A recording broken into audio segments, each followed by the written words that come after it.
Elijah Sarratt. We'll start with Jack. We'll go to Seth. Elijah, I think we talked to you during fall camp just about your opportunity to go from like playing in the FCS when you began your career to now Indiana. Now that you guys are approaching the college football playoff, just I guess, how much has that made your journey kind of special to the point where you're now competing for a national championship?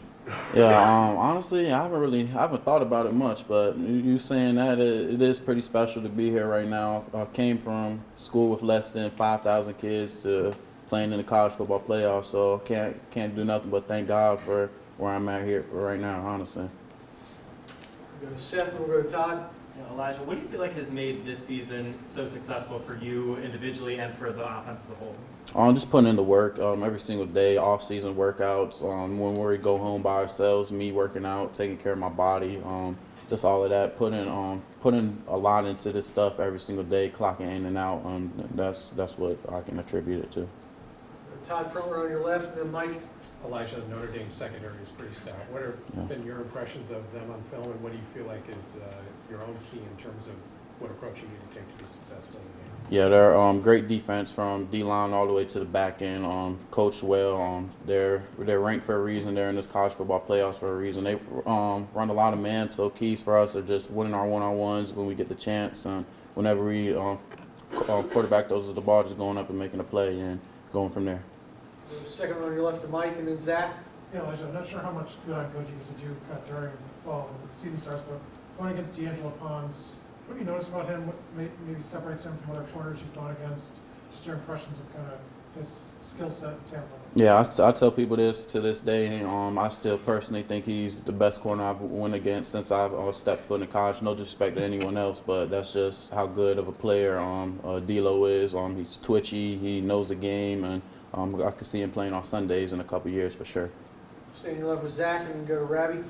Obviously, we've sort of seen you thrive in single coverage. It seems like Notre Dame, even with those younger guys, is not afraid to leave them on an island in man coverage. Just, how do you attack that when you are expecting kind of a lot of one-on-one, and maybe a game like this for you is a little bit more about just winning that straight, not worrying about zone reads and things, but just winning that battle right across the line of scrimmage? Yeah, they have younger corners, but they play with a lot of confidence. They're coached well, have great technique, and really just changing up what I'm giving them each play. Changing up my releases, and just making plays. Really, I'm gonna have my chances to make my plays, and just gotta do it when it happens. We'll go on your right to Rabbi, and then to Joe. Yeah, just wanted to get your thoughts on Curtis. Comes from a smaller school, not only does well, he's a top-rated quarterback according to Pro Football Focus of anybody in the playoff. What is it that makes him that good? Puts his time in. He's a vet in this. Played a lot of football. His brother's a quarterback in the league, so he around a football family, and he really just puts his time in every single day. He's coached, but has a great coach behind him, telling him what to do, and he just loves the game. It tells me what I'm doing right, tells me what I'm doing wrong, and he's a good leader out there, and I wouldn't want anyone else to be my quarterback. We'll go Joe, third row on your right, and then we'll go to Pete. Elijah, we've heard from Aiden and Curtis both say it was around week 2 of fall camp where they felt things click and the potential start to feel real. What was going on in that second week where you might have felt that way as well, around the team and the vibes?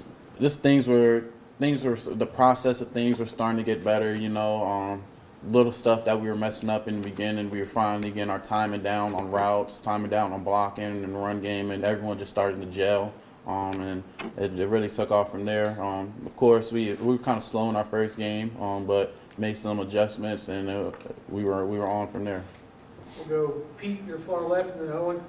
Elijah, obviously the importance of chemistry between receiver and quarterback is huge.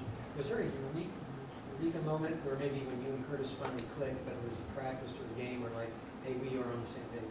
Really, it took us a while to connect on some deep routes. It was like the first deep route we connected on. We were like, okay, this is how it's supposed to be, and then it just clicked from there. It took a lot of reps in practice. We got some work in after practice, and those just built up over time. Just allowed us to start succeeding. We'll go Owen, third row on your left, and then Adam. Hey Elijah, chance of snow on Friday.